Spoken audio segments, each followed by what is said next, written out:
என்கின்ற காளீஸ்வரன் 21 வயது. இவங்க 2 பேரும் அண்ணன் தம்பி. அடுத்ததா மதுரை கருப்பாயூரணியை சேர்ந்த குணா என்கின்ற தவசி. இந்த 3 பேரும் தான் கோவை மாணவி பாலியல் வன்புணர்வு வழக்குல கைது செய்யப்பட்டவர்கள். இவர்கள் தான் உண்மையான குற்றவாளியும் கூட.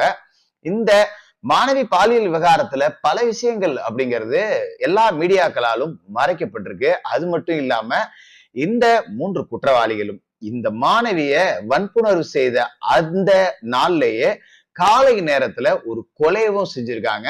போலீஸோட விசாரணையில அத இவங்க உளறியும் கொட்டியிருக்காங்க. ஒரு கொலைய காலையில செஞ்சுட்டு அந்த பகுதியில இருந்து தப்பிச்சு வந்து கோவை விமான நிலையத்துக்கு பின்புறம் உட்கார்ந்து சரக்கு அடிச்சுக்கிட்டு இருக்கும் போதுதான் இந்த மாணவி தன்னோட காதலனோட அங்க போயிருக்காங்க. அதை பார்த்துதான் இவங்க பின்தொடர்ந்து போய் பாலியல் வன்புணர்வு அப்படிங்கிறதையும் செஞ்சிருக்காங்க. இவர்களால கொல்லப்பட்டது யாரு,